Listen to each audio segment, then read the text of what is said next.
Welcome back. This is the Sunday's Brunch podcast. I'm your host, Bobby Matz.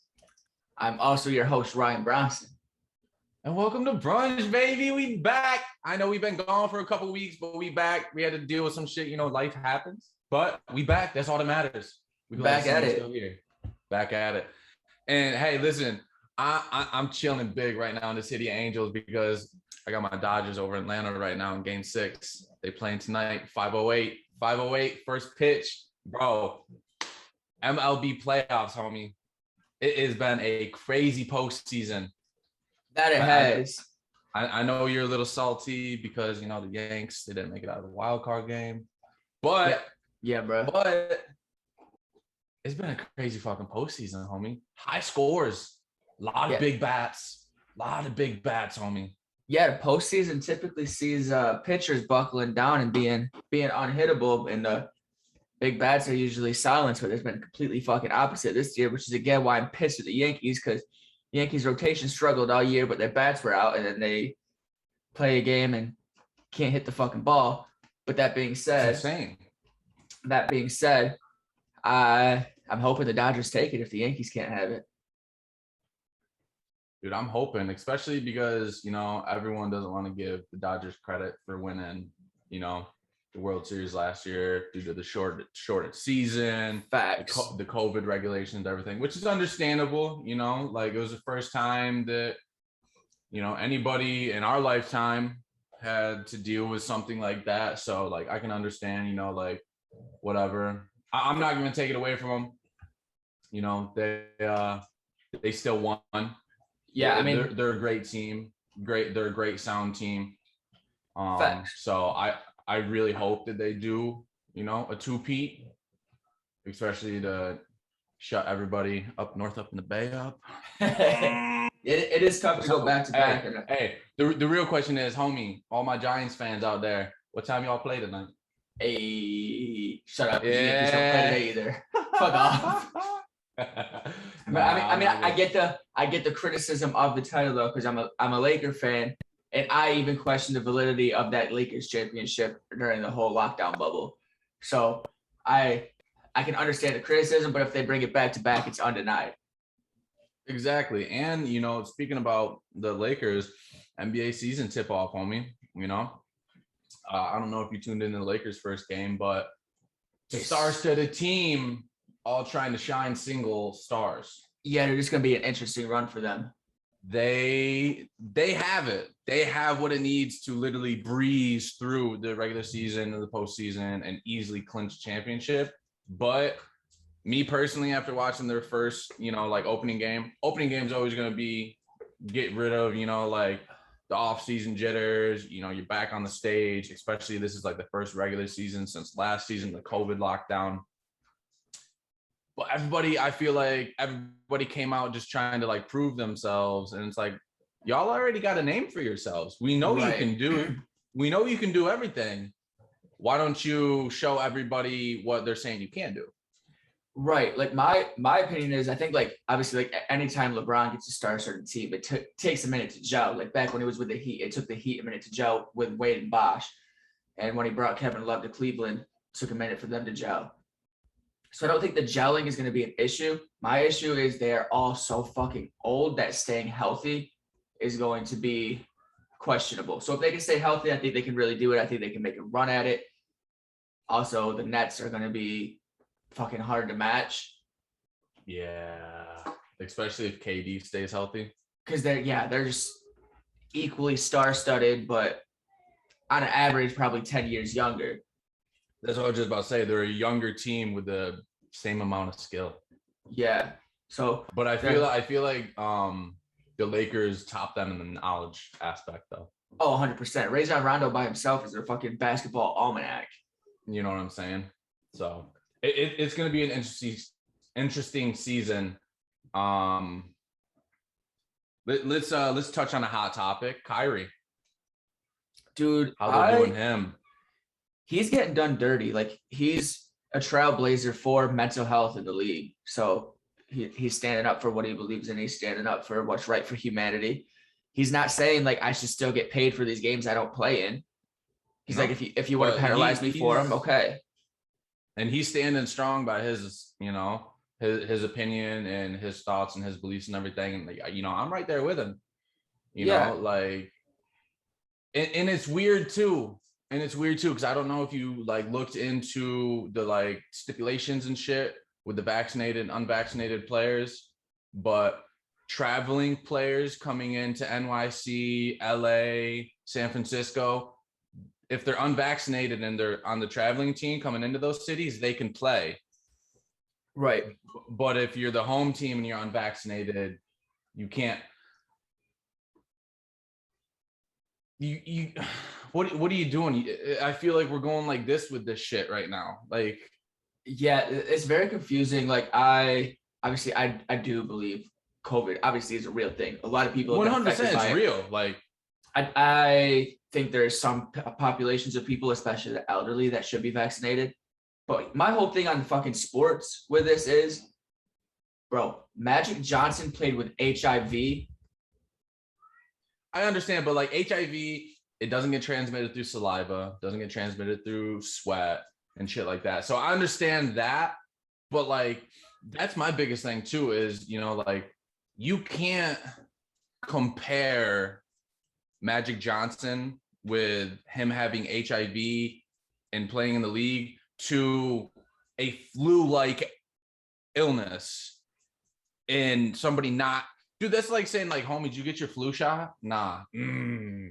That's what I'm saying is like they didn't for Magic, they like bloody nose is gonna happen on the court, all that shit.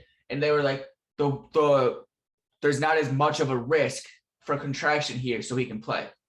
And plus, like Magic contracted it back when it was very, very new. Right. Very unknown. Right. So the risk of it transferring is very slim. Let him play, as they should have, rightfully so. Yep. For Kyrie and the vaccine situation, obviously, like there's the cases of COVID where you can't feel the like emotions, like where you're non-symptomatic. But if you have had COVID, I had COVID probably like a year ago, and my ass still can't fucking breathe. So if they have COVID, they're not going to be on the floor. Yeah, no, like, dude, when I had COVID last Christmas, right? And I'm not going to cap with you. Like, I really didn't get that sick. Yeah. Any more than I would get. I get sick once a year. It's always in the winter. It's always for about a week or so. I get stuffy. My body hurts. I get a headache. I don't want to do shit. I'm miserable. Whatever. It's a price to pay to be a human, Yeah. It wasn't anything worse than that. Right. And like now, like I think the only difference is I still hack up phlegm. Mm-hmm. Like that's literally the only difference. But that's also because I smoke like a fucking chimney.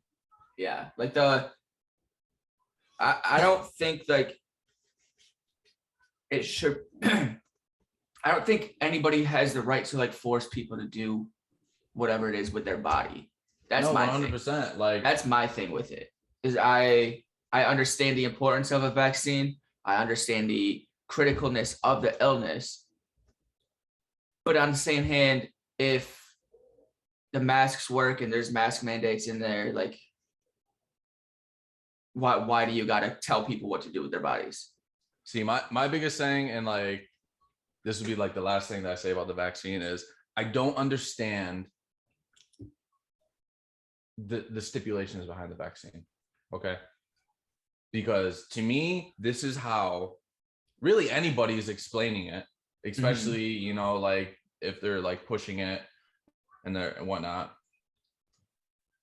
The vaccine works, right? That is what everyone's saying. The vaccine works. Sure. But it only works if everybody's vaccinated. Yeah, I honestly I don't have answers. I don't know enough about it. And it's so hard to like gauge the answers because there's so much information coming from so many different places. Like, bro, exactly. I'll be straight up. I'm confused. Who isn't right now? Because like honestly, if that is the actual stipulations behind this COVID vaccine and whatnot, that okay, in order for this vaccine to work, everybody needs to have it. and then like herd immunity, blah, blah, blah. Okay. I understand that, but that would mean that that is the first vaccine in history that works that way.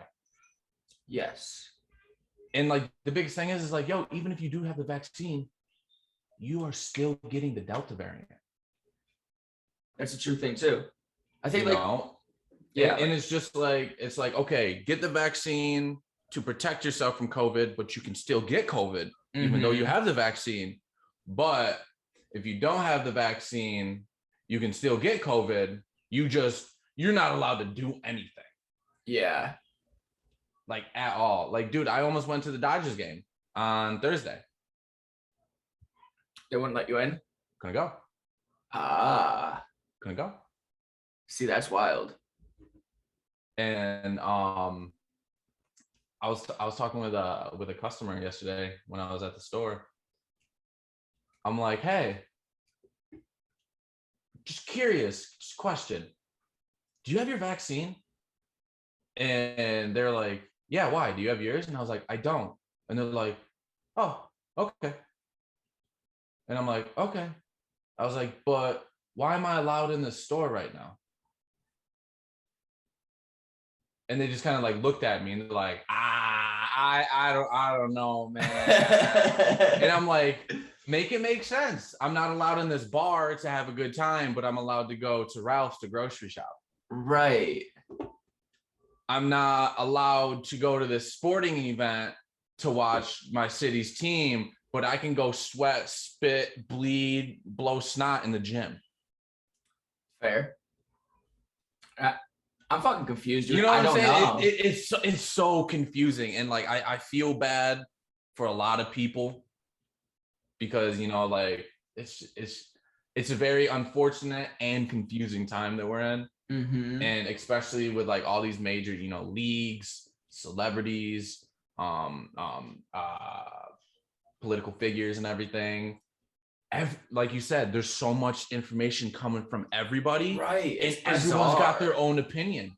And the craziest thing is too is like, yo, I could sit here and be like, yo, I really think the sky is green, and I could go into Google and type in, is the sky green, and I could find something to back my opinion. Where like there was the information age, and now it seems like it's like the fucking misinformation age, and I don't know what the fuck is happening any place. Like, I don't know. Only thing I do know is, bro, tell me why. I went to Starbucks, right?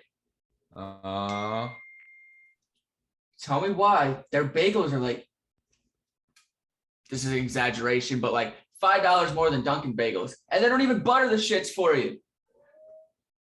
Yo, Starbucks, 100%. All right, Starbucks is the supreme of coffee. It's all the hyphy. That's all it is. Yeah. Like, dude, you're telling me that I can go to a Starbucks drive-thru because I'm sorry, especially out here in LA, if you have time to park your car, go inside Starbucks, wait in line, dilly-dally, and then get your coffee, get back in your... Right, like you got up early enough today. Great time management, homie.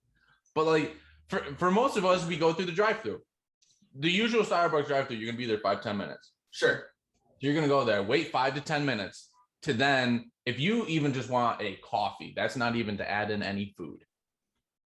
If you just want a coffee, minimum $5. Minimum $5 for a cup of coffee. So the $1 million question: Starbucks or Dunkin'? Dunkin' all day, homie. Dude, I'm with you. Dunkin' all day for coffee. I don't drink coffee, but I drink like tea. And hear me out. Dunkin' all day for drinks, right? Starbucks all day for food. That's my personal opinion. I mean, that's fair. Like I can't sit here and be like, yo, I'm not a whore when I go to Dunkin's and I see those little munchkin donuts, like throwing 25 in that box, they're gonna be gone by the time I get home. I'm not saying that I don't do that. But what I'm saying is, if you want real food and not sugary sweetness, I'm a fuck up a Starbucks sandwich or something, and they have more options. That's fair. Like I don't eat eggs, I don't eat bacon, I don't eat sausage, I don't eat any of that. So like my comparison is literally solely on fucking bagels. Yeah. And I'll take Dunkin's whole grain bagel over a Starbucks everything bagel. Yeah. Yeah. But everything bagels really are everything. Everything bagels are everything, homie. If you don't like everything bagels, you have childish taste buds. Dude, hear me out. So I was cooking chicken a few weeks back, right? What do And you use to season it? I was just about to get into that. So, bro, so I was like, I put some breadcrumbs on it. I put some cayenne pepper in the breadcrumbs, salt, pepper, some lemon pepper seasoning. But I ran out of breadcrumbs. So I was looking through my cupboard, like, what can I supplement here? Dog, I put everything bagel seasoning inside the breadcrumbs, and I coated the chicken in it. And let me tell you, that shit slapped. Put it in Asian zing sauce, like dip it in Asian zing sauce. That's what I was just about to say. You had to have paired it with an Asian sauce, especially with your sesame. Yup, that shit slapped. That sounds good. Homie, you want to know what I just made? I think it was last week. What? Finally did it. The hot Cheetos coated chicken. No way. Was it good? I've been scared. Word? Gotta make sure you use tenders though. You can't do it with fillets and shit. Yeah, you always got to be tenders. a thin. It's got to be a thin chicken. Like, I'm scared. I gotta try it though. You gotta make sure you beat the fuck out your meat, flatten it out. Oh, I do that on the regular. But like, you just beat them doonies down. But yeah, bro, it was crazy with a little bit of ranch. I went a little overboard. I like buffalo sauce, so I did buffalo ranch. Okay, I'm gonna have to give that a try. But my next thing that I want to do, I don't know if you've seen it. Have you seen the hot Cheeto mozzarella sticks? Bro, no. You just get regular mozzarella sticks, right? Mm-hmm. And just flour. Like mozzarella sticks, as in like the ones that you buy like prepackaged in the store, like the frozen ones? Yeah. Or like you actually bread them yourself, like with a string cheese mozzarella stick? No, like the string cheese. You get the string cheese. Okay. Cut those in half. Hot Cheetos, egg, hot Cheetos, fry. Hot Cheetos mozzarella sticks on them. Bro. This is it. This is how I get fat. Homie. I want to do those so bad. Bro, we're gonna have to. Can we do a special like cooking episode of the pod? Well, that's what I'm saying, you know, like, and especially because like all this is, I want to eat this stuff in the summer. It's too hot. I'd be sweating. I'd be uncomfortable. This is definitely 100% fall. Listen, homie, you gotta pair these with a good fall drink. Ooh. What you thinking? Fall drink. My go-to fall drink, it depends. I got two different ones. Okay. Is it cold? Give me an Irish coffee. Okay. Give me an Irish coffee. Give me the Baileys on the side because I don't like that much Baileys. A lot of people always like too much. And besides that, Manhattan, homie. I love a Manhattan. Manhattan. Manhattans are bomb. I don't know what it is. I love drinking Manhattans in the fall. I don't know if it's because I'm drinking a Manhattan and it reminds me of being back home in New York or something. Yeah. But like, I don't know what it's for that 10, 15, 20 minutes that I have that martini glass in front of me. It's me in that martini glass. Okay. I see you. I could be at my divorce hearing and I'd be like, let me finish. Do not interrupt me, Manhattan. But like, oh my god. But yeah, dude. And then you I can't go Manhattan wrong. in a minute. Hey, you wanna know a little trick that I like doing my Manhattans? What?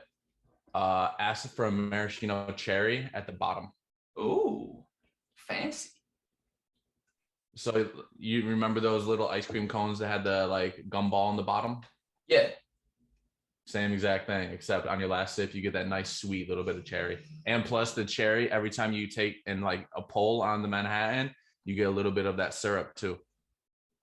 So it's got that like sweet little hint of cherry in there, the smoked whiskey, a little bit of bitters, some vermouth. Oh my God, I want a Manhattan now, homie. Catch me at the bar after brunch. That's what I'm saying. And to the classic spiked apple cider, homie.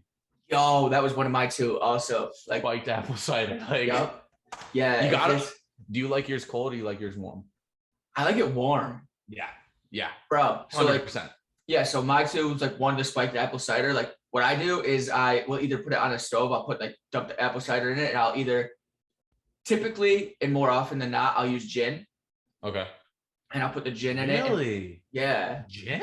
Yeah. Sometimes occasionally I'll use a whiskey, but gin? Really? Yeah, I'll throw a gin in there. Interesting. I usually always do vodka. Okay. Try gin or whiskey. Whiskey. That's what I'm just about to say. I was like, I kind of want to do gin. Yeah. Because I know whiskey will taste good. Yeah, whiskey tastes good with almost anything. But like with the gin, if you're doing it more in like a social setting, gin kind of is like an energetic alcohol.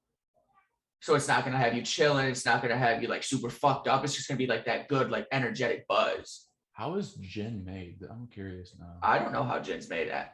Let's add Google. I know how that shit's drank. Not straight. Facts. But then my other one, if we're doing order a gin martini, I will question your decisions from there on forward. I would question your integrity. Interesting. Gin is made by distilling a neutral grain alcohol with juniper berries and other botanicals. Oh. To make the fragrant spirit we all love. Interesting. Intriguing. And then for the cold drink for the fall, it's a classic. It's an old fashioned. Oh yeah. Old fashioned Manhattan. The thing that I will argue though is I really don't like people that are like, oh, a Manhattan is the same thing. It's an old fashioned. Not even close. Not even close. An old fashioned is going to be very citrus and orange based. Yup. As to where a Manhattan is going to be sweet with that little hint of like cherry oak. Yeah. You know what 100%. I'm saying? Like, yeah. Like the only similar things that they have in them is the bitters and you know, not really like you're not even supposed to use the same like whiskey and shit. Yeah, dude. Like I've always been like a whiskey guy, bourbon guy. I'm getting more into like the connoisseur style of that now where I'm getting fucking old. I enjoy a great bourbon, okay? Yeah. Have you started pairing cigars with it yet? Yes. That's what I was just gonna say. So when I was in Nashville a few weeks back, we went to a cigar bar with my dad and they had like whiskeys. Yeah. We went to what the fuck? I can't think of the name of it off the top of my head. The place was super nice, super chill vibe. They have live music there occasionally, like acoustic sets and shit. It was super cool. But they had on the menu, they had cigars that paired with the whiskeys. And of course, off the top of my head, I can't think of the whiskey or the cigar. But it was like a super dark, it was a Nicaraguan cigar paired with a super dark whiskey. And bro, let me tell you that buzz combo. Like, first of all, smooth as all fucking hell. But then that buzz combo, like you get the downer of the whiskey and you get the little up from the nicotine. You just chilling. It's relaxing as fuck. Perfect to enjoy some acoustic music. It's a great time. And like that, and that's the crazy thing. And I haven't found that out here in LA. I'm probably just not looking hard enough. Cigar bar? Somewhere that I can go and like just chill, kick back by myself. Give me a nice glass. Give me a double with a side of ice cubes. Yup. Don't put ice in my fucking whiskey. I'll bruise that shit myself. Yeah, dude. I'm very stingy on that. I don't know about you. If I get a drink, especially whiskey, with ice in it, I have no problem sending it back. I'll be like, yeah. I like the round ice cubes in my whiskey. That's different. If you have the proper cubes, sure. I still like mine on the side though, because God only knows how long that drink is gonna sit in the well or whatever. Unless you're face to face with that bartender, always order your ice on the side. Always, Facts. always, always. But speaking of that hot cider, pair that with a kiwi hookah. Mm. Trust me. Hot cider also goes good with tequila too. Ooh. And an Irish coffee is also good made as a Mexican coffee. What's a Mexican coffee? Same thing, just with tequila. Ooh. Yeah, but instead of Bailey's, homie, I use heavy cream in my Mexican coffee Ooh. to kind of mask that tequila a little more. Okay. Yeah. But speaking of the fall drinks, we're getting into fall, we're getting into colder season. Yeah, of course. Seasonal depression is a real thing. Oh, 100%. 100%. How do you stay motivated during when it starts getting colder? So, like a couple episodes back, we were talking about how, I've taken my new approach to creating and everything. And I've also taken a new approach to my mental. This year, I'm not hounding myself. Okay. This year, I'm not going to hound myself. This year, if I wake up and you can tell right when you wake up if your day is already off. Yeah. Me personally, I can. If I wake up, I'm, like within the first 5 to 10 minutes, like I'm like, okay, like today's just a regular day. Today's a great day. Yeah. Today's like, I'm not feeling it. Maybe I'll work out, maybe I'll like work into today. But like, if I wake up and like, I'm just not feeling it that day, I'm not feeling it. Okay. I'm not trying to force myself into creating or doing something, because that's where, that, and you may not be anxious in the moment, but that's how you build your shit. That's how you create the anxiety. Yeah. And then like, it may not hit then, but a couple weeks down the road, everything's building up, a small minuscule thing, bang, powder keg goes off. Yep. So with my winter blues, it's getting cold, especially out here in LA. I mean, we have gorgeous weather all year round. So like today it's fucking gray. It's cold. It's been cold for the last like 4 or 5 days, dropping down in like 60s, with 60s being cold. Fuck off. Exactly, dude. Like we grew up in upstate New York in the Northeast. We were used to fucking at least 10 foot of snowfall accumulating throughout the, entire winter. Yo. So when I say 60 degrees is cold, I feel like such a wimp. Yeah, but it is, homie. Bro, it's cold out here. But you got soft. Soft as baby shit. But like, nah. So yeah, like, I don't know. And plus the city slows down out here too.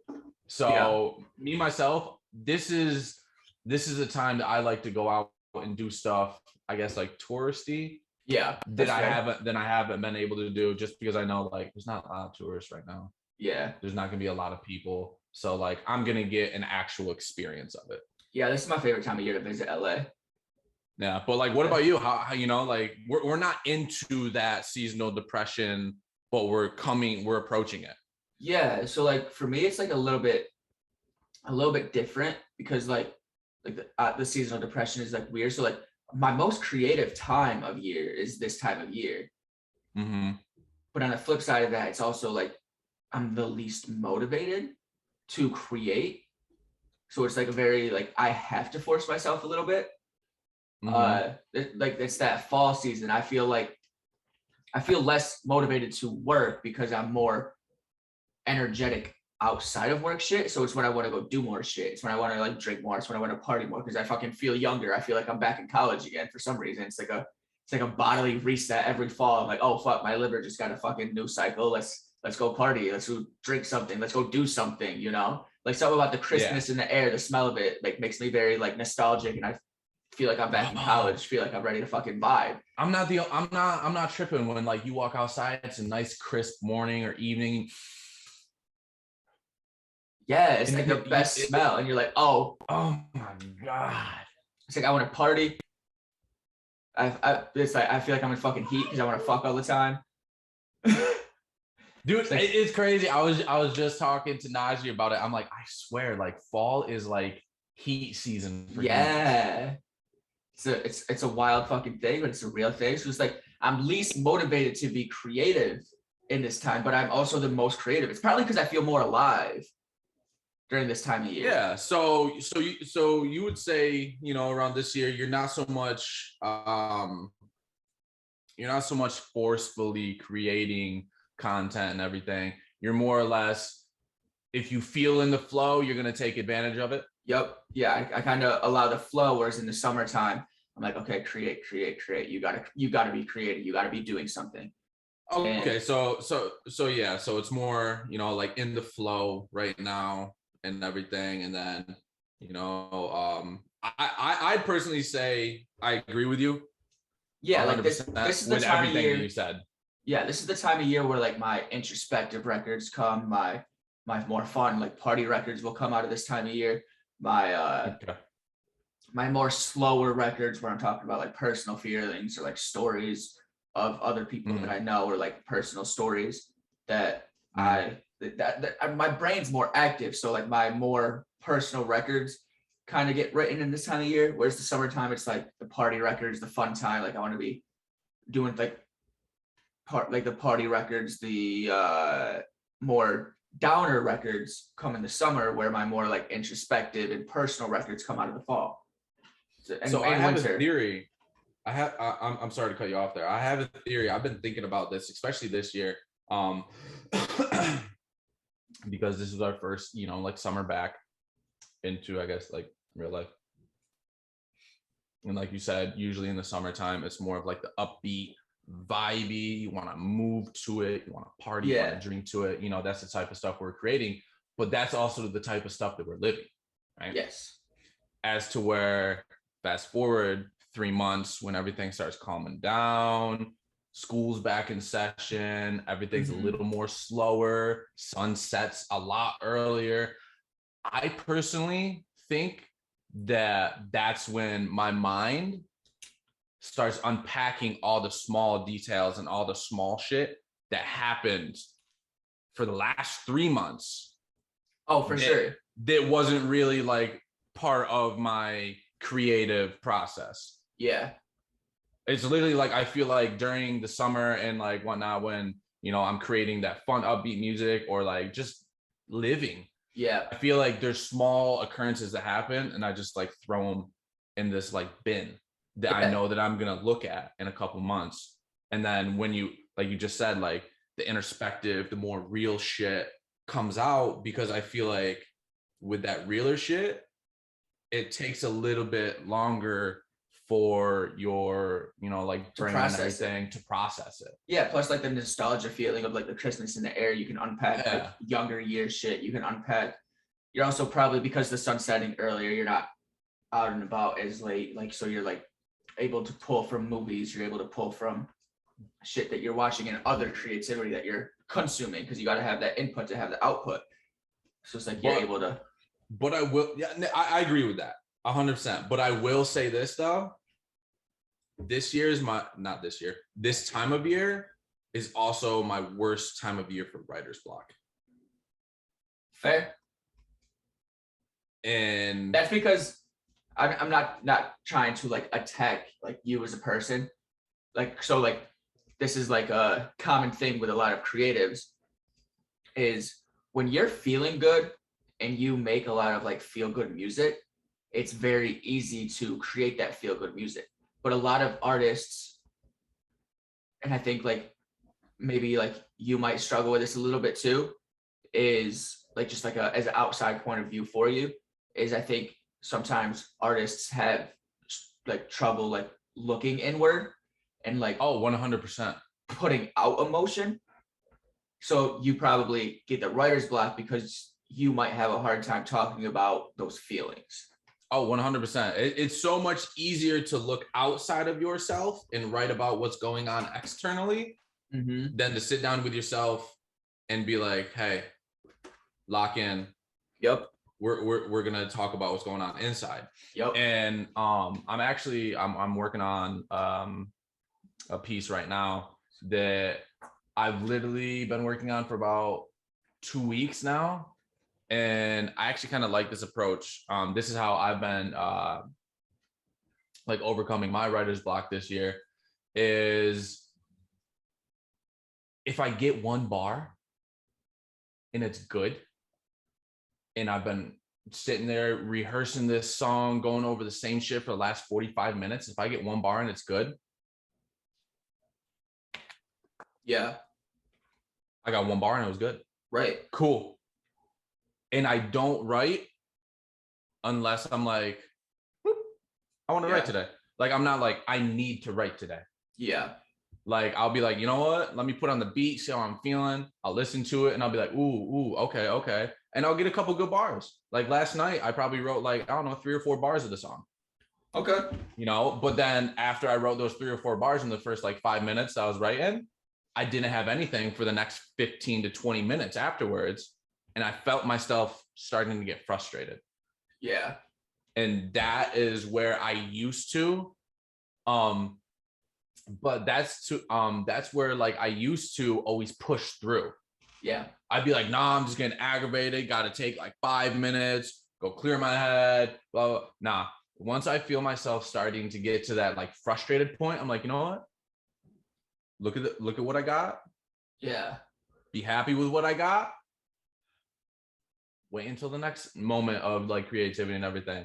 And honestly, like this piece, I'm really excited to share it like with you and Jake and everybody, because like it's a very, it's more of my like poppier style. Dope. But it's also a deeper look inside what's going on. Dope. I kind of like inner like twined it a little bit. Sure. Just so it's like, okay, like, you know, you can bob to this. And at the same time, you're also like, yo, he's dropping some real knowledge and some real shit that's going on with him. And not only that, I hope it'll help some people. So, oh yeah, I'm excited to hear that. It's so you know, like that's definitely how I've been like fucking with my writer's block and everything, especially this time around the sun. Yeah. What about you? Because like I know you were just discussing with me just yesterday that, you know, like you're in a writer's funk. Yeah, it's bizarre because like a lot of times it's like if I don't have like the right beats, like I struggle writing. But also like I'm in a very like in between phase right now, like because I just put out like the poppier, like punkier style thing, and I have another project that I'm going to put out here in a little bit. So it's like and that was like pure hip hop, just because I haven't done that in a minute, and I was in a space where I'm like, I got some fucking shit talk to say. I want to go back to the roots, and I want to pull that project out. So like I went back to that, and that project's gonna drop here probably in the pit of winter time, because I feel like pure hip hop just hits better in the winter. But like my writer's block, 100%. My writer's block has been in this weird spot where it's like I'll get bars, but I can't like hone it into like stay focused for the whole song. Yeah. So like I'll be going like off topic, back in topic, and just like all over the place. So for me, what I've been doing, and it's been working a little bit, is I've kind of gone back to like the original way we used to create, of like freestyling. And I'll put the beat on, and I never used to record my freestyles. So what I'll do is I'll start freestyling over top of something. If I like a few of the bars, I'll keep them. Sometimes I just make fucking sounds like I just like random fucking sounds, you know. And then like you know that, I can't think of the name of the game, but where you're just like saying a bunch of fucking random things, you got to figure out what the word says. I'll be able to make out words there to be like, oh, that kind of sounds cool, and I'll just piece it together that way, and it feels like I'm creating more in a flow as opposed to actually dissecting and being very crucial about what I'm saying. And I think it's allowed me to create more of a vibe. It's allowed me to create more of a feel than an actual message piece, which I think is cool for me, because I've always put a lot of pressure on the message. I've always put a lot of pressure on exactly what I'm saying. And sometimes I do just want to vibe. So it's been a cool creative unlock for me. Now, am I going to do that for every song that I ever make for the rest of the time? Probably fucking not. But just like at this stage, it's kind of like, I want to feel a vibe. I want some vibey, some in flow music that you can live to for a little bit, you know? Yeah. Also, and like, I don't know if like you're huge into the astrology factors and shit like that, or like pay attention to really like all that shit, but I'm not a huge gung-ho dude on it. But like, I'm not going to sit here and say I haven't looked it up. You know, I do the whole co-star thing and everything, which if you don't know about it, co-star. cool app, astrology app, gives you your daily reading, charts and everything. Go check it out. I'm not promoting them because they're paying me or anything. It's just really cool app. Anyway, Intrigued. Retrograde. What the fuck is that? Mercury went into the final stage of retrograde on, I think it was like September, mid-September or something like that. Finished literally like just this weekend. Right. I've heard a lot about it. I don't know what the fuck it is. So pretty much, you know, like all of our listeners, correct me if I'm wrong. I'm still very novice on this. So this is what I am explaining it from what I understand it. It's pretty much like planetary alignment to right here. I'm sorry. So on September 27th, Mercury went into the third and final phase of its retrograde. Ended on October 18th. Says you'll probably hear people carrying on about how everything's going wrong. It's all because of Mercury retrograde, right?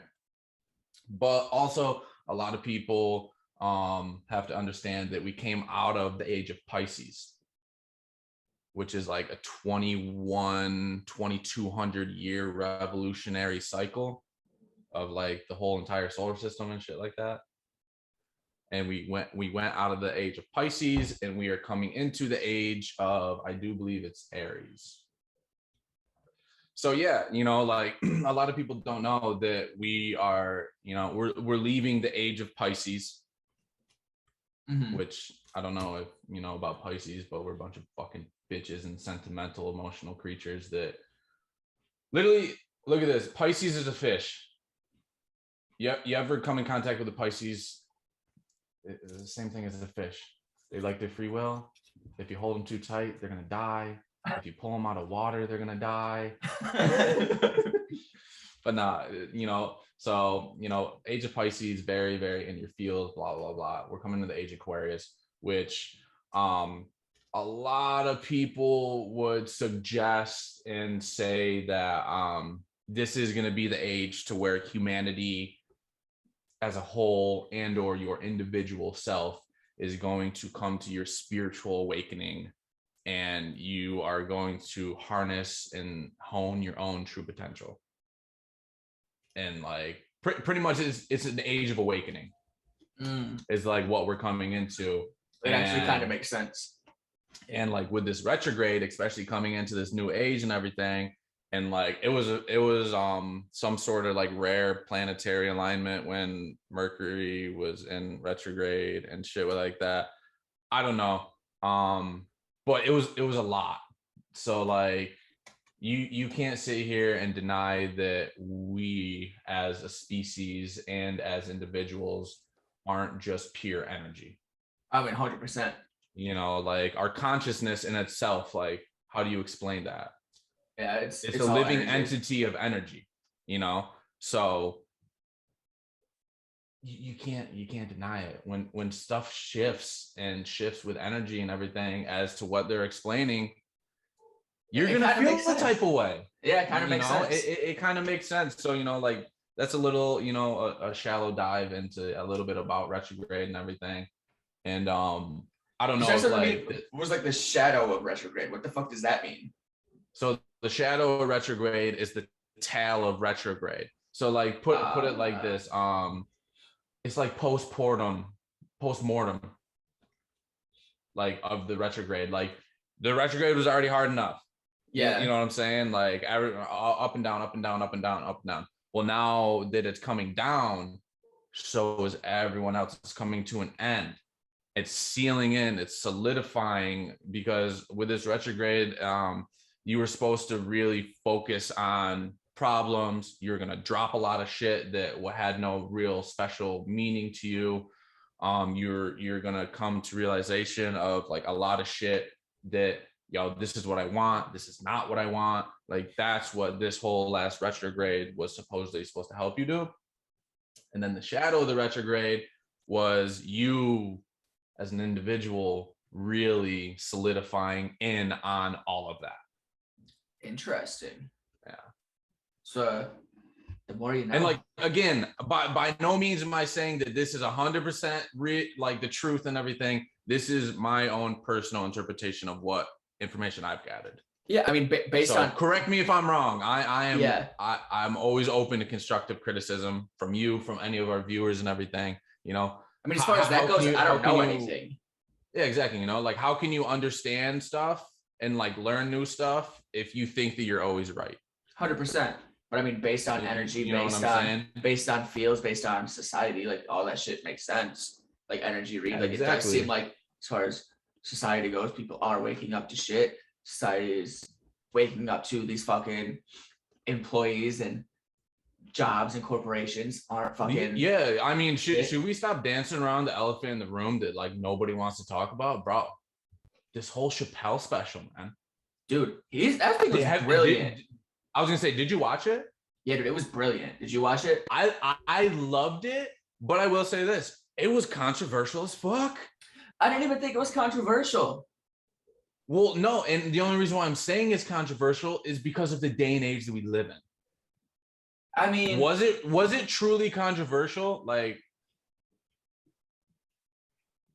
thing is, I don't know. I don't know what about facts is controversial. It's because people don't understand that the truth hurts sometimes.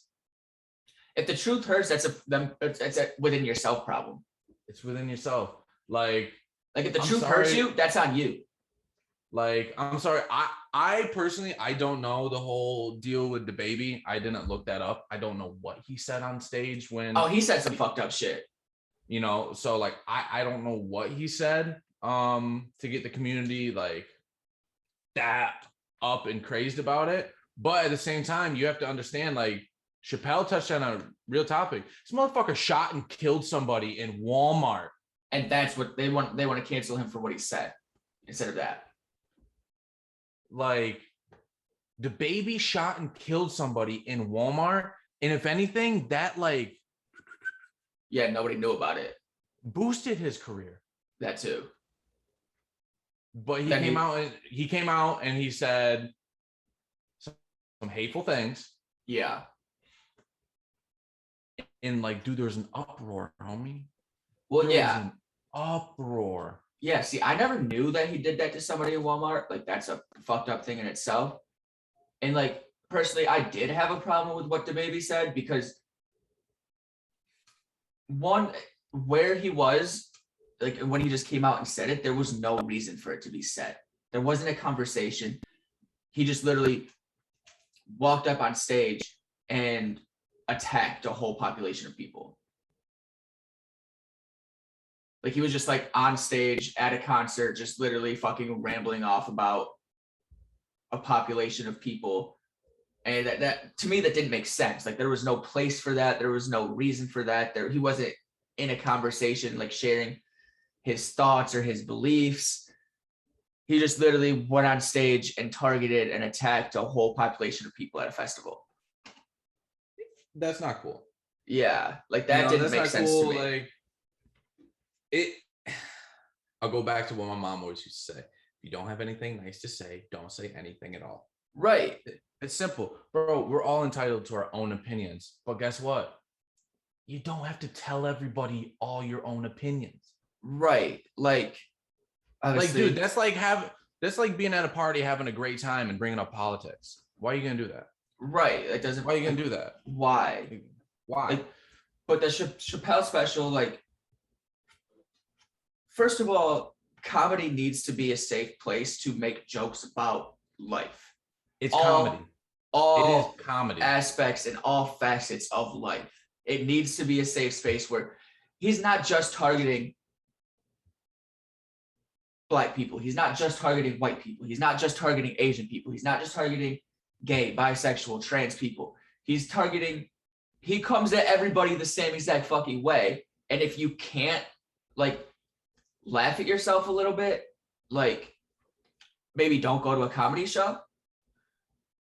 Because that's what I never understood. Like, if you go to a comedy show and you truly get mad. And then also, like, the thing with comedy is, like, specials in particular, and also like live comedy events, they start with one thing that you may think might be fucked up or maybe fucking weird or maybe bizarre, but then at the end of their set, they wrap it up and what they said makes sense. So a lot of the outrage against Chappelle was literally off of a sound clip off of maybe the first 10 minutes of his special. Yep. And they didn't give the option to wrap the whole thing together. No, because he wraps it up at the end. Beautifully, masterfully. And he is a master of the comedic craft. And his whole point of everything that he was saying, and I think what happened strictly after, like directly after what he was talking about that happened, like with John Gruden, was saying that people, and he literally said himself that he was jealous of the LGBTQ community because of how well their revolution has gone. Yeah, he literally comes out and says that. Yeah, like when John Gruden was forced to resign when he should have been fired, whatever. All of the racial comments that he said went under the fucking radar. Nobody said shit about them. And he said very disgusting things. Very hurtful, hateful things. But the second that he said something about the LGBTQ community, that's when the outrage started. And that's when the outrage happened. And I'm in no way saying that both parties shouldn't be outraged, because they should be. Like, it's a fucked up thing for anybody to say. But Chappelle's point of the whole thing is when they attack a black person, a brown person, a person of a different ethnicity, they don't care. No one cares. No one stops shit. No one says shit. But when it's the LGBTQ community, there's outrage and changes are made.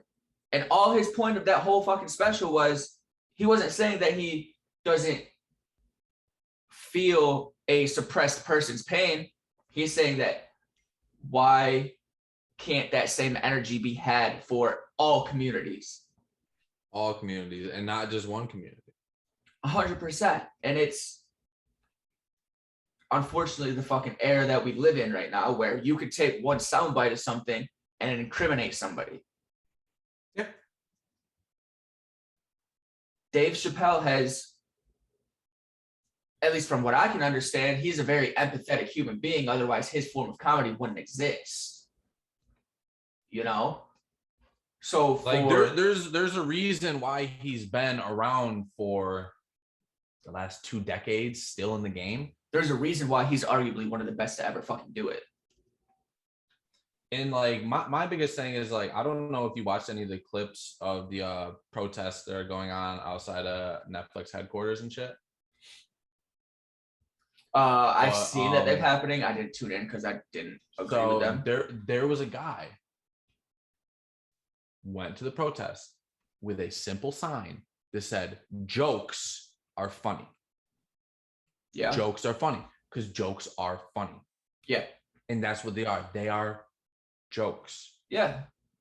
You know, bro, this man literally had that sign, and he wasn't like, you know, fuck you.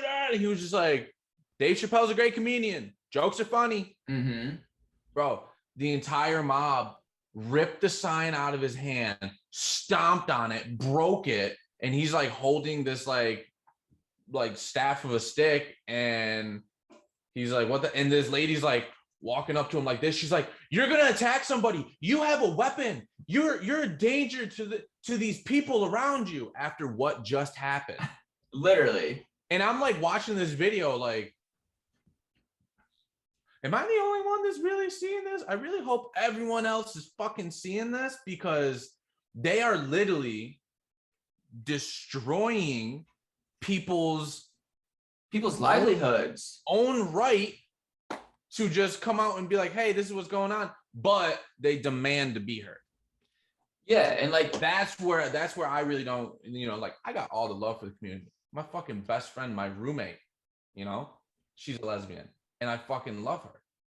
But with this situation, it's like, come on, like you can't sit here and like destroy this and like use violence and everything and silence somebody, but then turn around and be like, "No, you need to hear what I'm saying." Sure. And like, I think like there is a fine line with making jokes like out of hatred and making jokes like when you're targeting somebody or targeting a community. But I think Dave walks that line very, very well. Like he's not when he makes the joke, he's saying something that is funny, but he's also not attacking a community and belittling anybody. Like he's not using them for a laugh. He's making light of a certain situation. He's making like little fucking cracks at a situation. He's not specifically targeting in a like bullying sense a community. And like the whole thing that ties back into like him wrapping it up and everything, that I just remembered the part of the special, and especially like him comparing, you know, the communities movement to you know, the Black movement, the Asian movement, the Hispanic movement, and the same energy and everything. He literally goes on to tell about how he was getting recorded while, you know, like while he was out, he had his, you know, the mask on and everything, and he went over and he like yelled at the camera, and the dude happened to be gay, Right. and he stood up. He said he was like a big dude, and he's like, you know, I was ready to fight him and everything, and then he called the cops.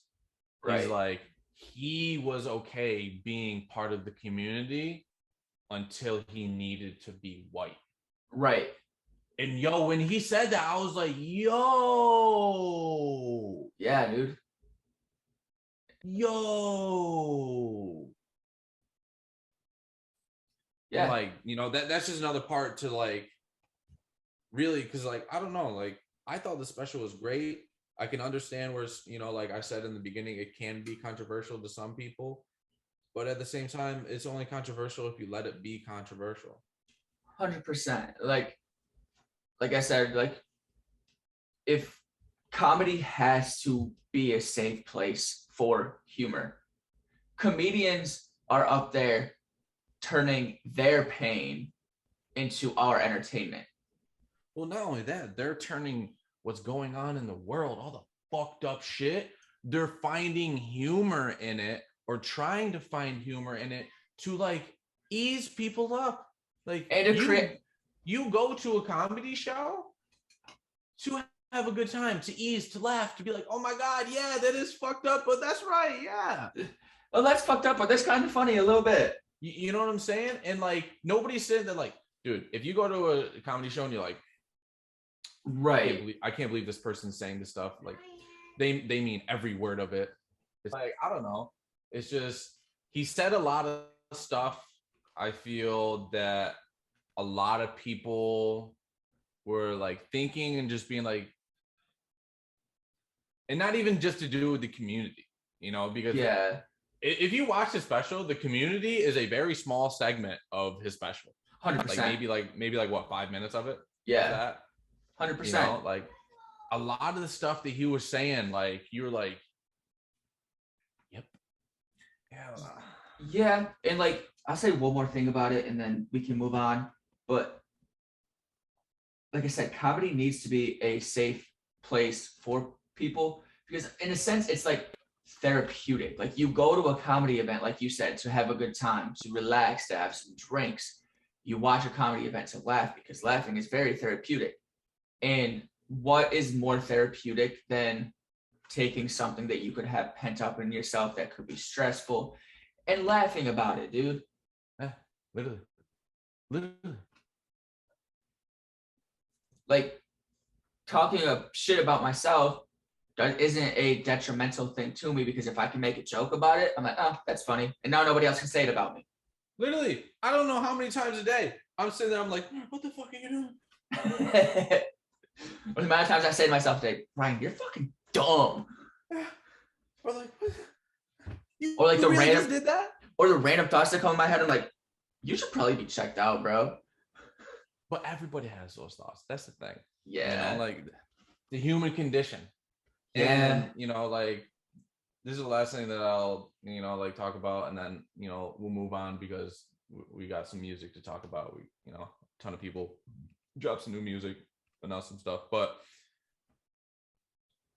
to be able to have the ability to think and speak freely, you also have to understand that with that comes the right to disagree. To disagree. And not only that, there is no right to be offended. No. I have every right to be offended. Yeah, you do. You do have every right to be offended, but that's how you are perceiving it. Mm-hmm. Nobody's meaning it like you are perceiving it. Yep, for sure. But speaking of the emotional time of year, bro, Adele's dropping. Adele, she's back. She's a goat. Do you hear the new single yet? I haven't heard the new single yet. I know that she is coming back like stronger than ever. I know that is she still with the manager for the NBA? I don't know that. I know that we're getting a divorce album.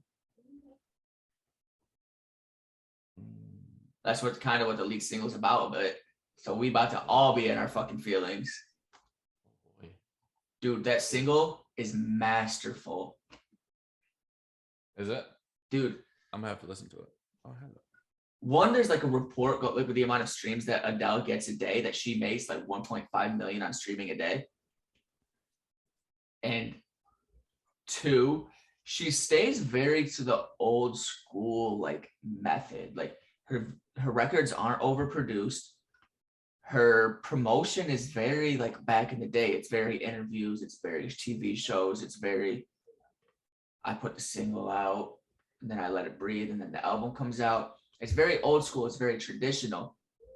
And like I think that's a breath of fresh air to today's music industry because of the oversaturation. Also, she doesn't do songs with everybody else like a lot of other people do, which I love collaborations as much as the next guy, but it is very cool to see an artist of her level and her repertoire that has all of these records that are just hers. 100%. 100%. She's definitely one of the greatest to ever do it, and she will go down in history as one of the greatest to ever do it. Catch me sipping with a bottle of whiskey in my hand when that shit drops, in a fucking hoodie with my hoodie up. It's See, the way that I would do it though is like I'd listen to the album, but I would have like in between every song Marvin's Room play, so like my feelings can get even more twisted. But bro, like we're all excited for Adele, but bro, you see Elton drop too? That's what I was just about to say. The Rocket Man himself, dude. Elton. So Elton blessed us. So the rundown of this album, right, is he made this shit in lockdown. Okay. With people who are like his neighbors. Yeah, so like people who like live in the vicinity of where he lives. Very Elton. Very, very Elton. Very dude, let's just run down this like the collaborations on this fucking album for this man. He's 75 years old, right? Love it.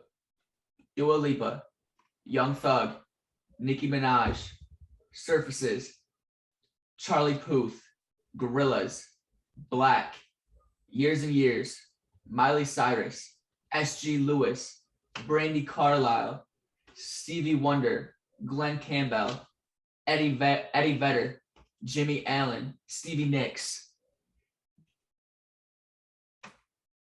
The amount of young and old legends on there, and like the Lil Nas X song that's from Lil Nas X's album is also on there. Packed. The amount of young and new legends. Bro, I want to hear that track he's got with Stevie Wonder and then Stevie Nicks. Dog, I listen to them. They're crazy. That's insane. Dude, the one with Young Thug and Nicki is masterful. Oh, I believe it. I want to hear the one with Black too. That one's crazy too. Like the one with Nicki and Young Thug is literally like Elton on the keys, Elton singing the hook, and then all of a sudden the fucking verse is coming in. It's Elton on the keys still, and then trap drums, bro. It is unreal. I need to go see this tour. Yeah, dude. He's doing the farewell tour, the Goodbye Yellow Brick Road farewell tour. When? Next year? I mean, he's done Goodbye Yellow Brick Road tours like in the past, but he's like 75, so I'd be shocked if he did another one. Let's find these dates. Yeah, it's a 2022 tour. Starts January 19th. And bro, this man is 75 years old.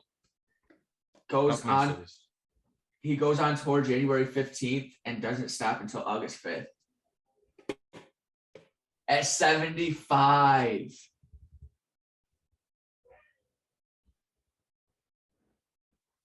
8 months of touring. Bro, I hope I can still do it at 75. I mean, that's the dream, right? I hope I can still do it at 75. You know, longevity, that's the dream, right?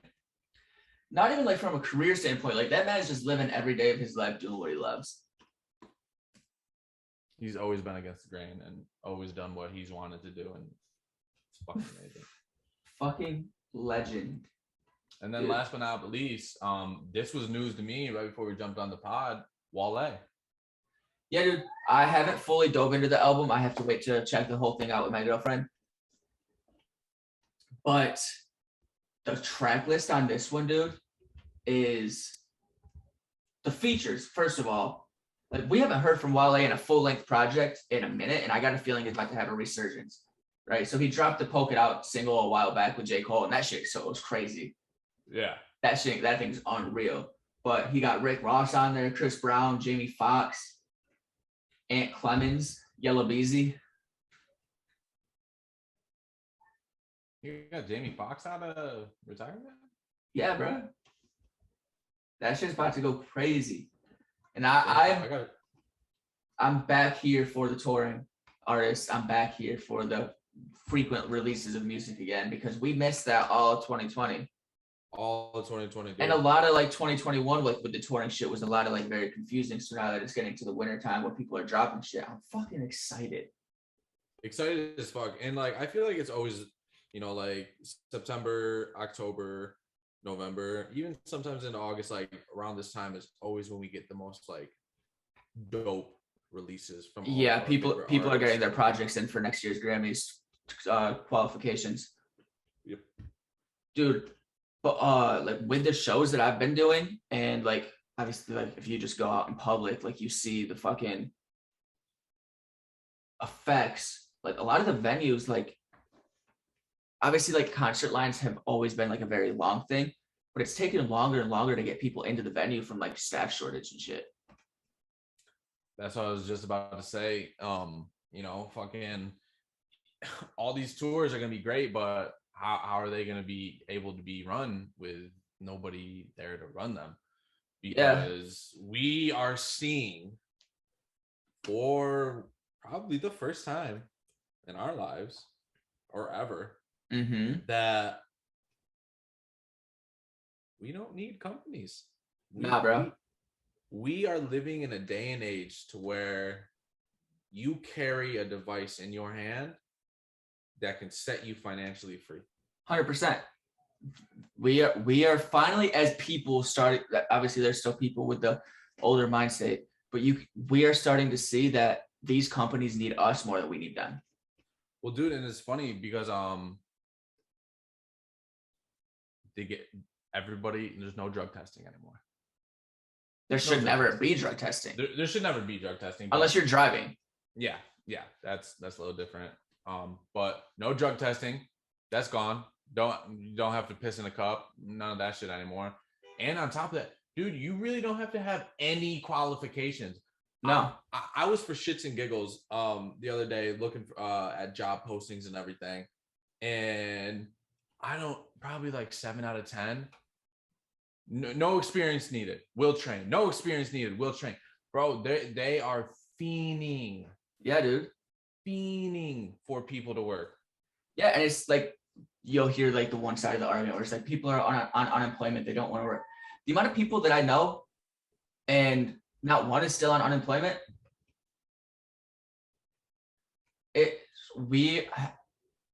Our generation, a little bit older than us, and a lot of the people younger than us have started this revolution of we don't fucking care how much we make if we get to keep our mental sanity, if we get to have our time.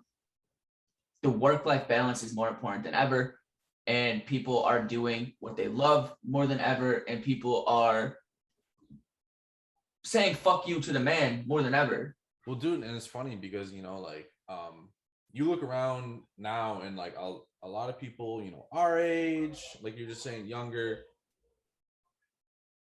not a lot of them are following the path, Yeah.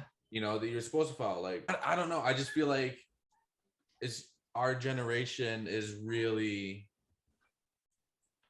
sticking it to the man, I guess, is like the corniest way to put it. Because like I remember my mom, like when I first moved out here to LA, because like if I don't like a job, I'm not gonna fucking stay at a job.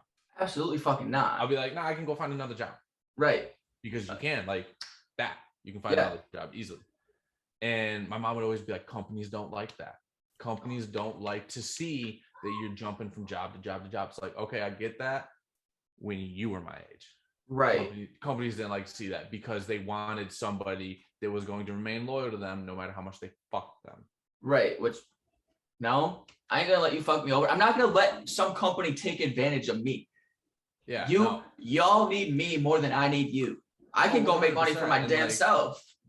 And like, I love the fact that also, you know, that stigma to where like management and everything, they're always rude to their like workers, like strict and everything. Like, yeah, that shit, nope, not no more. Yeah, not anymore, dude. I've witnessed people literally quit in the middle of a busy ass rush, talking about, you ain't gonna talk to me like that. Have fun. Yep. I love it. I love to see it. Because, bro, we literally live in a day and age to where I really think people forget that they can get punched in the face. Yeah. And like they be saying some dumb shit. Like I watched this clip of unfortunately this lady got robbed at an ATM. But that sucks. I'm sorry for her. But she had the audacity to look at the perpetrator and be like, that looks like a fake gun. Bitch, what? And the dude said, yeah, and pistol whipped her. That's fucked up. I shouldn't laugh, but oh my God. Right? And she was like, and then he hit me with the butt of his gun. And what did you expect? You're right. Someone's got a gun to you, and you're gonna be like, that don't look real. Bro, Karen's gone wild. But bro, like all I gotta say is it's all over the place. Now hiring. Companies need employees. Help wanted. Yeah. But how many of these companies that are saying help wanted, how many of these higher ups doing the hiring are dipping down to do those jobs? Fuck, who was it? None. No. It was a company.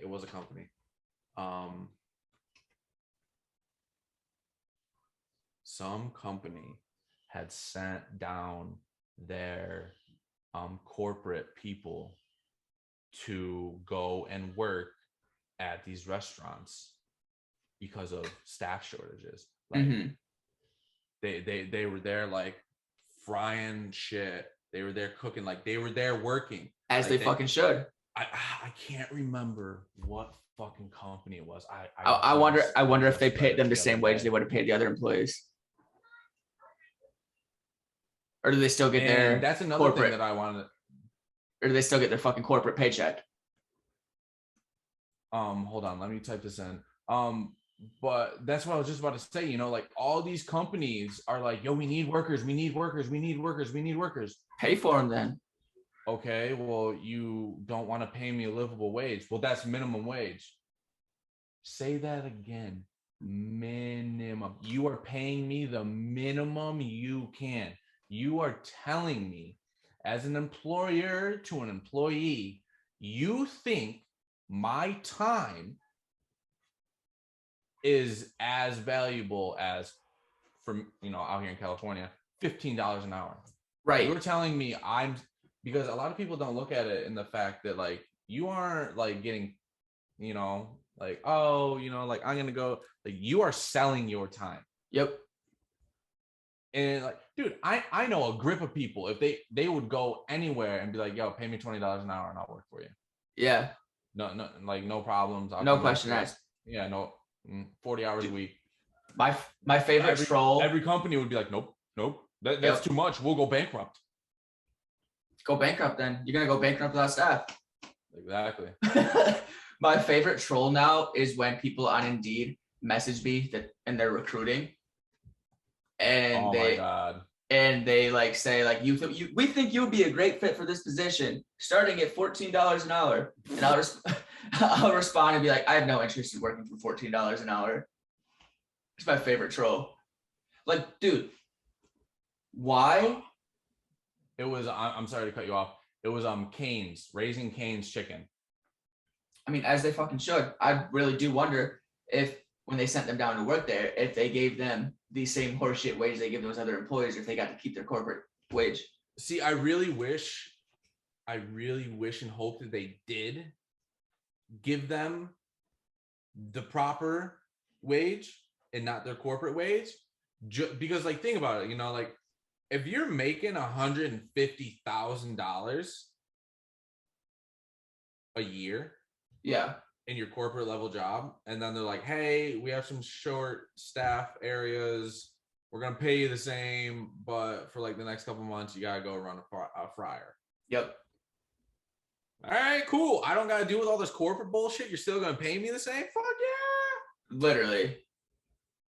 But turn that into, hey, we're short staffed, you gotta go run a fryer and run around like a chick with your head cut off for a horseshit wage. You're gonna be like, yeah, and I'm gonna pay my bills, right? And it's like, and because you're not here doing the corporate stuff, that costs so much money to do, right?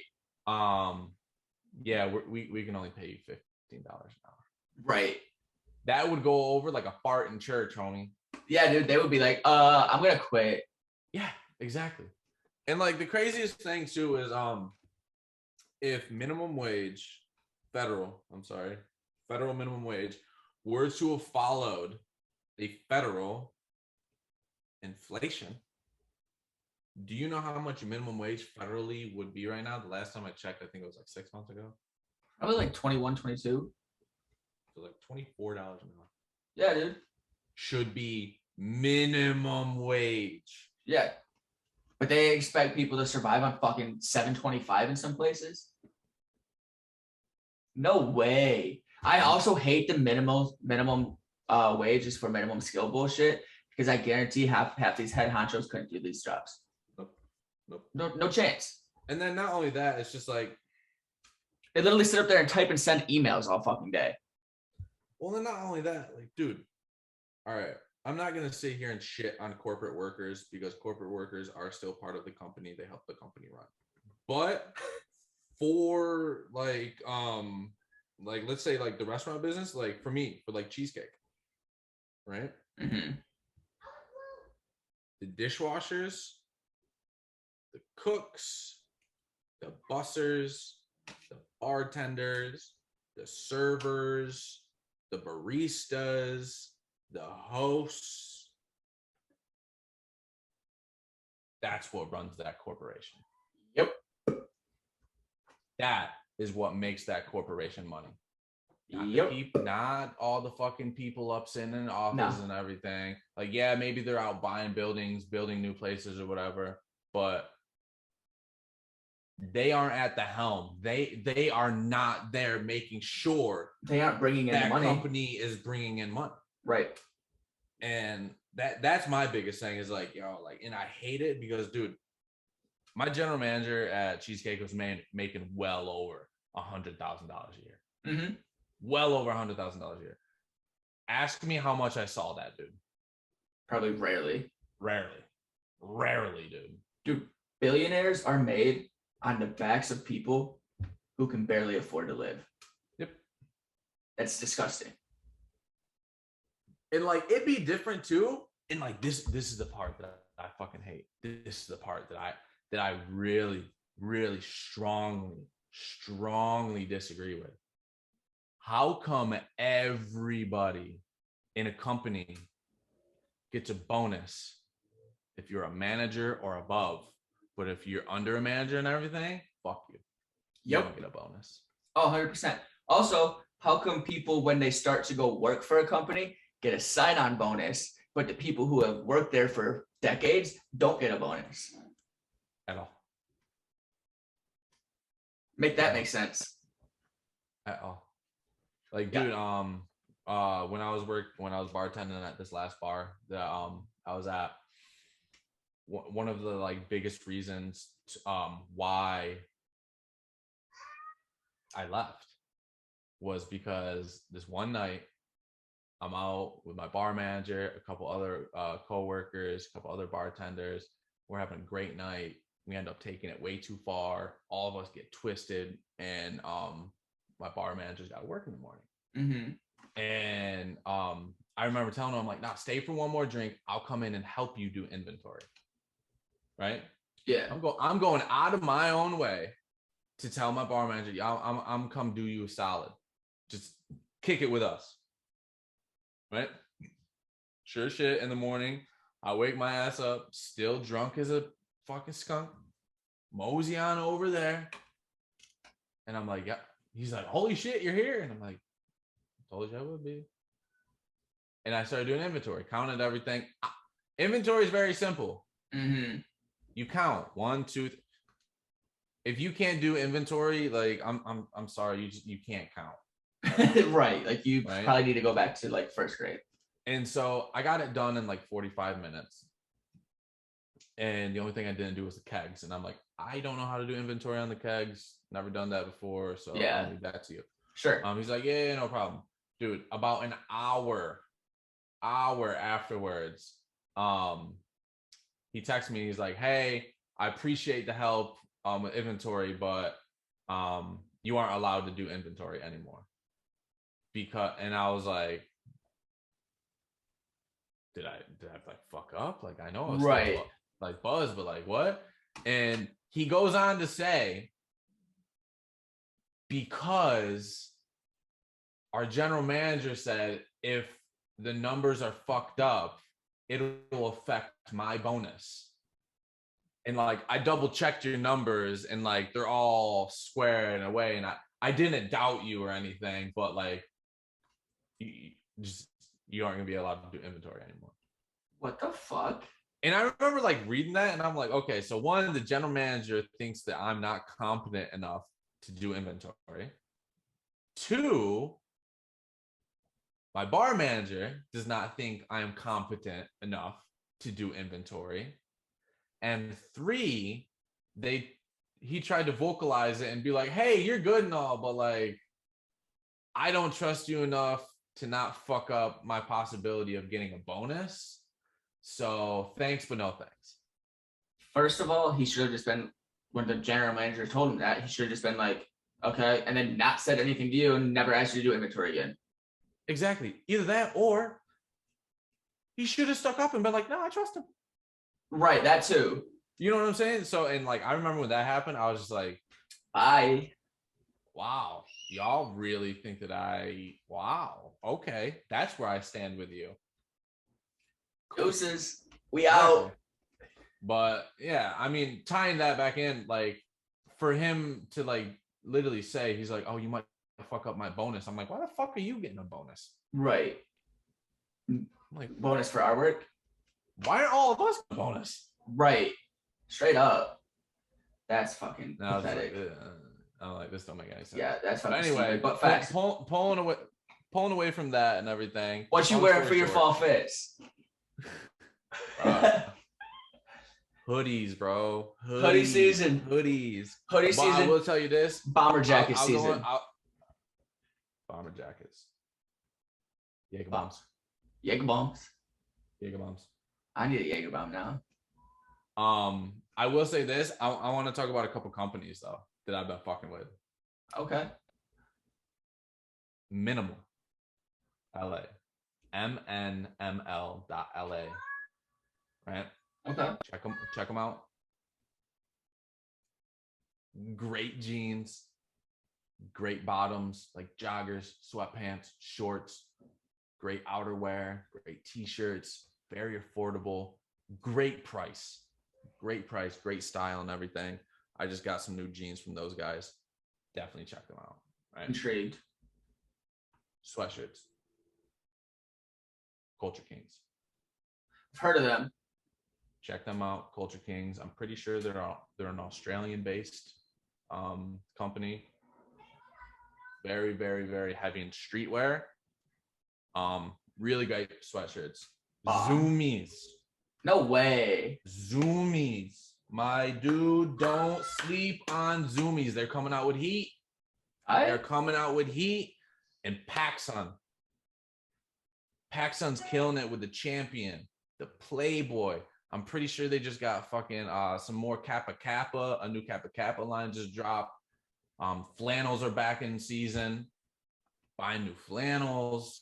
Pants. We can finally wear jeans again. Hey, yes. Love the jeans. And then, dude, I ain't gonna lie.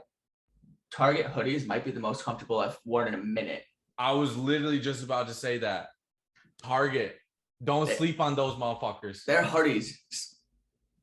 On point. On point, bro. Do not sleep on them. Do not sleep on them. And lastly, to just tie everything back in, Tim's, my boy. Dead ass beat? It's Tim's season. I can't wear these shirts. They're not comfortable. They're not comfortable. I just ordered a brand new pair of blue suede ones on Afterpay, which if you don't know about Afterpay and Klarna, check it out. That shit's solid. That shit is a lifesaver. Dude, I can't do the Tims, but you know what I'm fucking with? Chuck Taylor boots. Ooh, the Chuck boots are nice. Yeah, dude. I can't do the Tim's, not comfortable. T-Pain literally has a whole fucking podcast episode where he's saying, y'all people in New York only wear Timberlands because they're fashionable. Those shirts are not comfortable. And anybody who actually has to wear boots doesn't wear Timberlands because they're not fucking comfortable. No, Tims are 100% fashionable. You can make them comfortable. But if I were to actually like want to wear a working boot that was comfortable, I'd wear a pair of like Carolinas, Red Wing. Yeah. I think they're like Cheetah Wogs or some shit like that. Yeah, some wild shit. Yeah, you know, like logger boots, like working boots. Those motherfuckers are comfortable. Yeah. But yeah, no, like fall fits, you know, beanies are coming back in, dude. I'm still wearing shorts just because I'm a fucking walking furnace. I'm always hot. Feel that, bro. High socks. Can't do the high socks. I do the ankle socks with the Chuck Taylors, but I wear the skinny jeans. By high socks, I don't mean like the like halfway up your shin. I'm talking about like the crew. Oh, that's fair. You know, like I've been rocking a lot of crew socks and Blazers, the 77 Blazers. Okay. 77 Nike Blazers, homie. Okay. I got a nice little collection going on. I see you. A little bit Air Max 270 action. Hey. I got clean mine. I feel that. I mean, like fall fashion, neutral colors. I love the fall fashion. Yep, the bomber jackets, the denim jackets. I was about to say you can start wearing jackets and coats again. Denim jackets. I'm a big fan of long line stuff. Yeah. Like, you know, like I personally don't like my like shirts, my coats, or even like really my hoodies sitting at my waistline. No, I like them longer. You know, like honestly, the way that I look at like shirts and everything, if it doesn't cover the top half of my ass, it's not long enough. Yep. I don't wear them if it doesn't. And then if it covers my whole ass, it's too long. No, I'm fine if it does that. I wear a big ass tee like it's the 90s or the early 2000s. Yeah, but I mean, you're flat Stanley, so it drapes differently on you. That's true. I'll be skinny as fuck. When we got one more topic. I was gonna say one more topic that we're gonna wrap it up with, and I'm excited that we saved it for last. It's spooky season. I'm so excited. Spooky season, my favorite season. What's your go-to spooky season movies? Bro, come on, Hocus Pocus. Yes. Stop. But that's everybody's. Facts. That's everybody's. Bro, Halloween Town too, though. I was gonna say, you know, like Hocus Pocus, Halloween Town, and everything. My personal favorite Halloween movie. I don't know why. James and the Giant Peach. Yo, that's a good one. I don't know why I correlate that with Halloween. Yeah, I don't think it's Halloween, but I don't know why. I love watching it this time. I love watching James and the Giant Peach around Halloween time. That movie gave me so many fucking weird nightmares when I was a kid. What is a classic, dude? I ain't gonna lie, I still fuck with all the Paranormal Activity movies at this time. Oh my god, yeah. Dude, are we talking like scary movies or enjoyable Halloween movies? All the above. Like I like the paranormal activities to me like aren't like scary. They're like an enjoyable, like semi-spooky movie. You know? Bro, I just binge watched all of the season 3 of You. I never really got into that show. Bro, season 3 is wild. I know it's like stalkerish shit, and I'm like, it's kind of weird. Did you watch did you watch a full season or not? I watched the first season and like it was a good show. Yeah. But I'm like, I don't really feel the need to continue watching this. That's fair. Because like how much farther are you gonna go? And then I find out in the second season, like he ends up having like some crazy ex or meeting somebody that was exactly like him. And like it's just like, what the fuck? If you get bored to watch the second season and the way that it plays into this third season, do it. But see, and like the thing that I don't get is just like with shows like that, what's the interest on it? You know, it's like this person is literally stalking people. Yeah. Like heavily stalking them. And everyone is like glued to the screen. Like, I mean, they play on fears. Crazy. Yeah, they play on fears. You know what I'm saying? And it's just like, what? It's kind of like that show where the dude kidnaps that girl, and all the girls are like, I wish somebody kidnapped me like that. Yeah, no, you dude. don't. Yeah, dude. No, you do not. That's the weird thing is how they fucking sexualize Joe on You. That's so weird. And that's the biggest thing. And they're like, oh my God, it's such a turn on. I'm like, listen, y'all motherfuckers say all this shit. And then if it were to really happen to you, you'd be like, oh my fucking God. What do I do? Like, I hate that shit. It's like, stop fantasizing about shit that, like, if it were to happen, you would completely feel totally opposite. I mean, facts. The amount of sexualized toxicity is bizarre. Like, dude, that's weird. That is so fucking weird. That is so, and like that's honestly like one of the biggest things to me is like I can't get behind that TV show because I'm like, this doesn't interest me. That's fair. It's fair. You know, but at the same time, I'm weird. Like I'd rather fucking sit here and smoke a bowl and watch Ancient Aliens. I mean, I like both shows. And smoking a bowl and watching both shows. Or like Peaky Blinders, I didn't get into that one. Altered Carbon, 3%. I don't know if you started 3%. That's a decent show. About to watch the new Halloween movie tonight. Dude, all right, hear me out. I do not know why. I feel like I've already seen that movie before it ever came out. It's the weirdest thing ever. I was watching trailers and I'm like, I've seen all this. The Mandela effect, bro. And it was weird because like Najee wanted to go see it with the girls, and I'm like, bro, I'll go see it, but I really feel like I've already seen this movie. And like I don't want to watch it because I don't want to creep myself out to the point where I'm gonna start watching it. I'm gonna be like, I know exactly what happens. Because then I'm gonna be like, okay, how the fuck did I watch this movie? Mandela effect, bro. Bro, I'm telling you, all right. This might wrap up with it because I saw a like thread on Twitter where like that shadow of retrograde was like crossing back and forth between two different dimensions. That's what I was literally just about to say, bro. Okay, so listen to this. You know the multi-universe theory, right? Like the Mandela effect? And like all that shit. To where like our consciousness goes in between universes and can get transferred to different universes and everything, right? That's not how I understood it. I understood it as our physical being and the universes are crossing lines around us. Oh. It's just our consciousness. That's fucking weird. That makes it worse. So hear me out though. This is the part where I'm like, I really think that we shifted into a different dimension or a different alternate reality or something, because hear me out, right? There's small differences, Mandela effect, right? Mm-hmm. But small differences I've noticed on myself. I used to have 2 moles on my finger. No scars, no nothing, they're gone. What? I never had freckles on my shoulders. My shoulders are covered in freckles. That could be an aging thing for that one, but the other one doesn't add up. Add up at all. You don't. There's certain like there's certain shit that I see that I'm like, I've seen this before.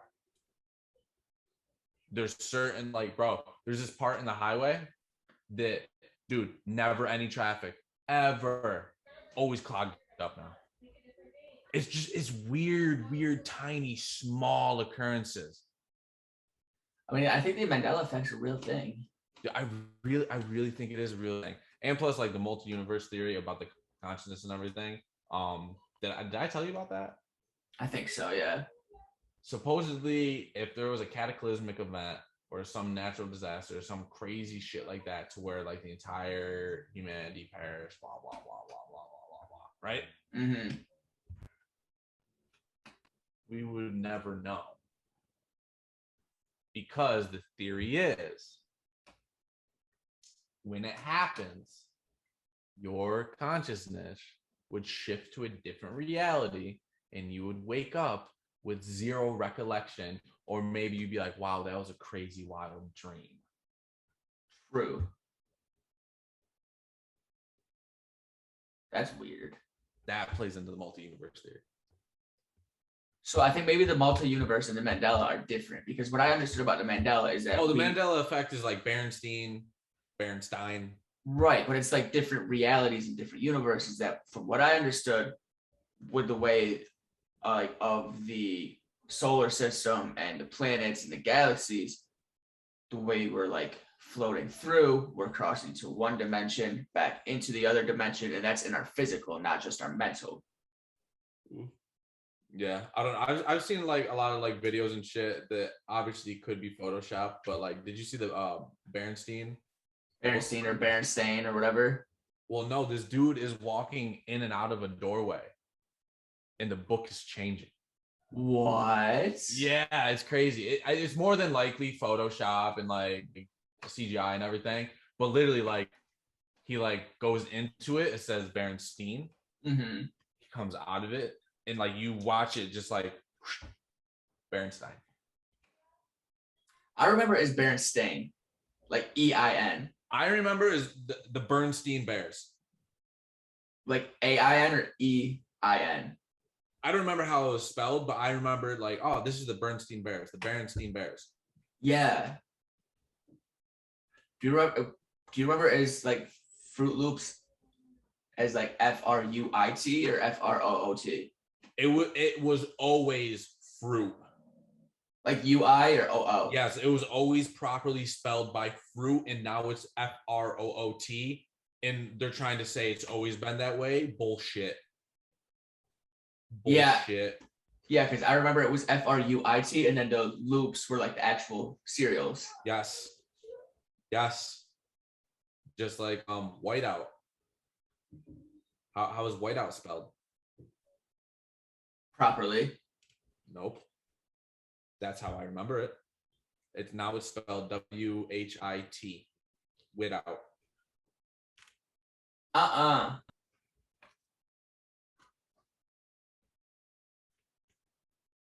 Yeah. Do you remember Curious George having a yellow hat or no?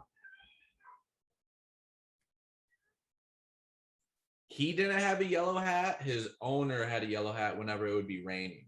Exactly. That's how I remember. Apparently he has a yellow hat. And also, I always remember Curious George without a tail. Me too. Actually, now that you say that. But there's a theory that he has a tail. Another one, Pringles guy. Did he ever have a monocle? No, only the Planners guy did. Only the Planners guy did. Does he have one now? But there's a theory that he does.